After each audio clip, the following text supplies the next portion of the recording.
Okay, welcome to the OA Sponsorship Success Marathon. Thank you for joining us. My name is Viviana, and I am your moderator for this Sponsorship Success segment on different sponsorship styles. I would like to introduce Karen from Region 6, who will be qualifying and then sharing on this sponsorship topic.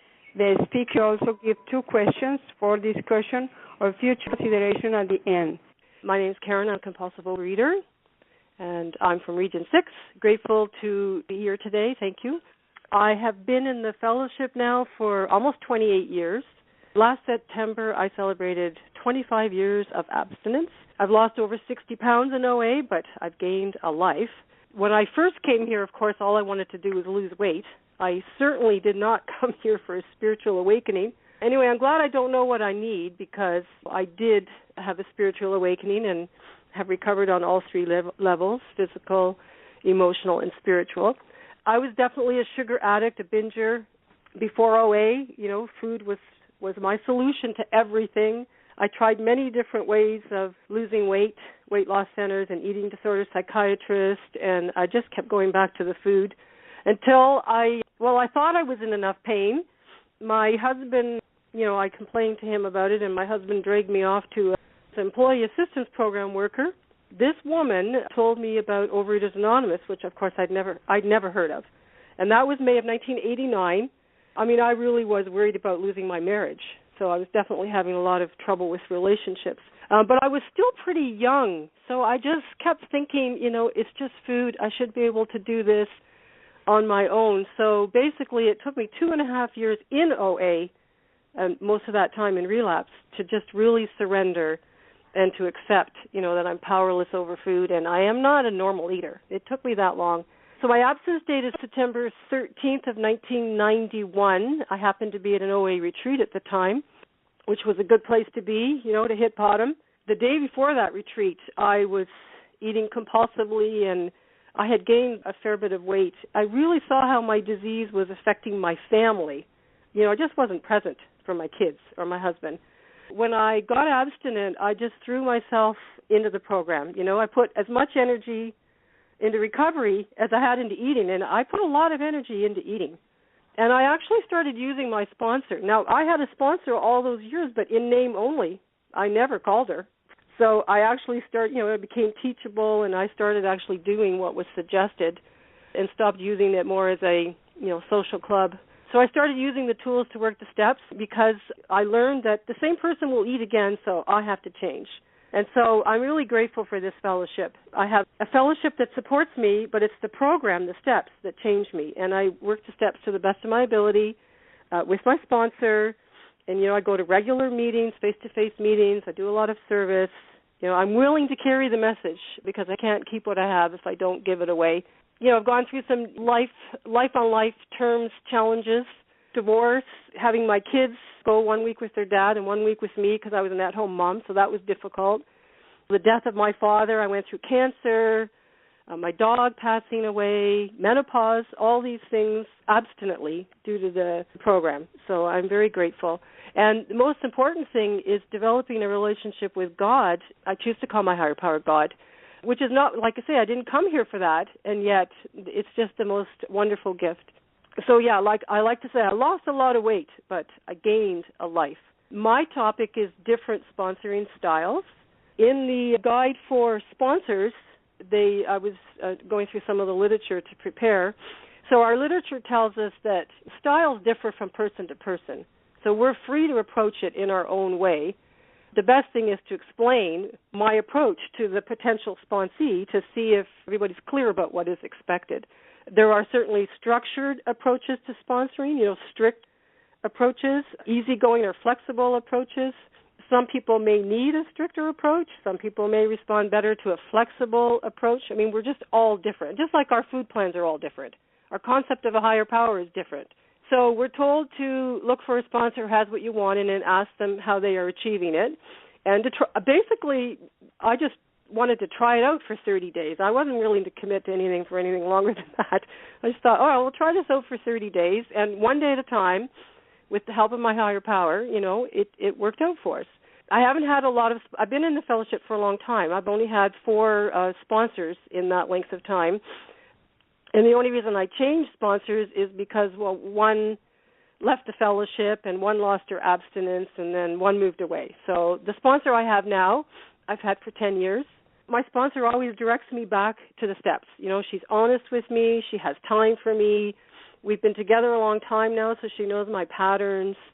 She can sometimes see the truth when I can't because she's objective. She always encourages me to take care of myself. She's really big on rest and meditation. I mean, almost every phone call she reminds me of these things. And I need to be reminded. The other thing about styles of sponsorship is that as we change and grow in the program, our style may change as well. I think I'm kind of somewhere in the middle between the strict and the more, wishy-washy or flexible. I learned how to sponsor from my sponsor. And so my sponsor shares her experience, strength, and hope with me. She expects me to work the steps. She doesn't do it for me. She expects me to be in touch with her and to do what I said I would do. We have a weekly call every Sunday night at 8 o'clock, and she expects to hear step work if I've talked about that the week before. And she expects me to do service, which I do. I know that I try and practice kindness with people. I mean, life happens. Life gets in the way sometimes of maybe a person being able to make the phone call. So you need to gauge the person's needs as well. And I have 6 sponsees, and I sponsor them differently depending on their needs. Our literature talks about the different types of sponsors. You could have possibly, this is just suggestions, you could have a step sponsor, a food sponsor, a service sponsor, someone to help you balance your service responsibilities so we don't take on too much. In my area, we always talk about a temporary sponsor, someone that will help you get started. A co-sponsor, that's 2 people basically sponsoring each other. I've had that experience as well. Perhaps someone might choose a sponsor to help them with one particular aspect of the program, so they may actually have 2 sponsors for a period of time. Personally, I only have the one sponsor. She takes care of all of my needs. And, of course, the sponsor's role is to help the sponsee through the steps. Like when I started, we didn't have the OA 12 and 12. We had the AA literature. So my sponsor would have me read each step in the big book or the AA 12 and 12, and she'd give me questions, and we'd get together and we'd go through it. And so, I was reading, I was writing. She helped me work through the steps that way.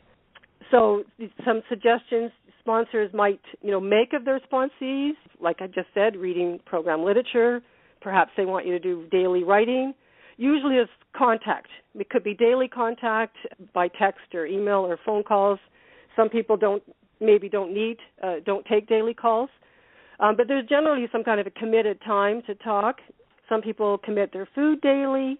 I've even heard that sometimes the sponsor wants you to follow the same food plan as they're using, so that's a possibility. They may have an expectation of a certain number of meetings that you would attend. I know in my case I've become friends with a lot of my sponsees. One of the women I sponsor, I think I sponsored her for 22 years. But we're very clear. We have boundaries around when is friend time and when is sponsor-sponsee time. And the other thing that's important is to have balance in sponsoring. At one time, years ago, when I was pretty crazy, I had a lot of time on my hands, clearly. I had like 17 sponsees. It was a full-time job. I was constantly on the phone, meeting people, and basically ignoring my family. It didn't take me too long to realize that that was not the right thing to do. And certainly as a sponsor, I'm not a professional. I'm not a therapist or a medical doctor or a nutritionist. I'm just an abstinent compulsive overeater doing the best I can, with the 12 steps. And I always say I'll give you what I have, and then it's between you and God, because I can't fix anybody. I couldn't fix me. And so there are different sponsoring approaches. Find out what works for you and then get started on the journey to recovery. It's such a pleasure and an honor to witness someone's change, someone's transformation in the program. I just love it. It's my favorite thing. So I'm completely grateful for my sponsor and my sponsees and for this program. The 2 questions I have for sharing. Number 1, what approach works best for you, strict or easygoing?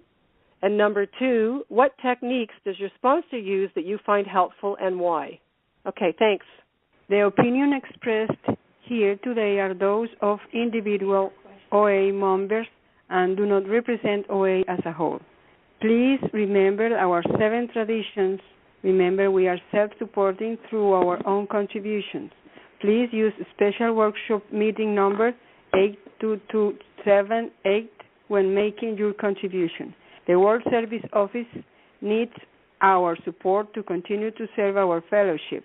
Go to www.oa.org and click on Contributions.